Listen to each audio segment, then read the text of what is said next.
வாயுள்ள பொல்ல பொழைச்சக்கும்பாங்க. வாய் இருந்தால் சில பேர் வாயாலே அடித்து பிடிச்சி அது நல்லதாக இருந்தால் பரவாயில்ல, கெட்டதாக இருந்தால் என்ன பண்ண முடியும்? அவங்கள வாயை வச்சே காலத்தை ஓட்டிகிட்டு இருப்பாங்க.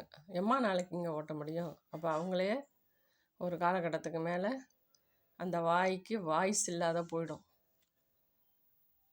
வாயை வச்சு ஒன்றும் பண்ண முடியாது.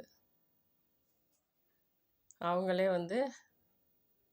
எல்லாத்தையும் தொலைச்சிட்டு ஒரு நாளைக்கு நிர்கதியாக நிற்கிற நிலமையும் வரும். அந்த மாதிரி சூழ்நிலையெல்லாம் உருவாக்காமல் வாயே அடிக்கக்கூடாது. சில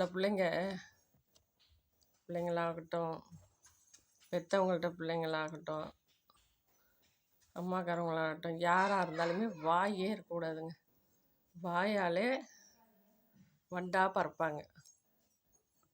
வண்டு என்னன்னா ஒரு 5 நிமிஷம் கூட உட்காராது. அந்த கூடு கட்டும் போது மட்டும்தான், மற்ற நேரம் ரீங்காரம் விட்டுக்கிட்டே எங்கே தேன் கிடைக்கும், எந்த பூவில் மகரந்த தேன் கிடைக்கும்னு சொல்லிட்டு இப்படி சுற்றிக்கிட்டே இருக்கும். கூடு கட்டையில் இடைஞ்சல் பண்ணாலும் நம்மளை கொட்டிடும். அந்த மாதிரி நம்ம புத்திமதி சொன்னால் கூட ஏற்றுக்க மாட்டாங்க.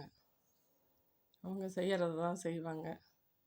அதை எவ்வளோ பெரிய ஆபத்து, என்ன விளைவுகள் வரும், எதையும் யோசிக்கிறதில்ல.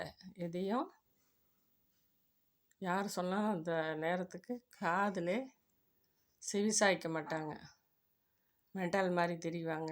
அவங்க என்ன நினைக்கிறாங்களோ அதை தான் செயல்படுத்துவாங்க. அதுக்கப்புறம் பின்னாடி உட்காந்து அழறது. நிறைய பேர்கிட்ட அந்த பழக்கம் இருக்குது. அதே ஒவ்வொரு விஷயத்துக்கும் அந்த மாதிரி மென்டல் ஆகி செய்கிறது. அந்த பிடிவாதம் இருக்கவே கூடாதுங்க. அகங்காரம் இருக்கக்கூடாது. வாய் செவடால் இருக்கவே கூடாது. வாயை வச்சுட்டு பிழைக்கலாம். எல்லாத்துக்கும் வாயை வச்சுட்டு பிழைக்கலான்னா வாயிலே 4 இழுத்தாங்கன்னா என்ன பண்ண முடியும்? வாய் ஆடுறதுக்காக எதுக்கு எடுத்தாலும் வாய் நம்ம மேலே தப்பு இருந்து நம்ம திருப்பி கேட்டால் வாயில் தான் 2 சாத்துவாங்க.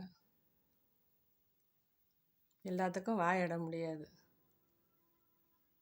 வாயை அடக்கமாக வச்சுக்கிட்டு நல்லபடியாக இருக்கணும். நிறைய பேருக்கு நாம் புத்திமதி சொல்ல முடியாது. அவங்கவுங்களும் அவங்கவுங்க பாதையை நோக்கி செயல்படணும்.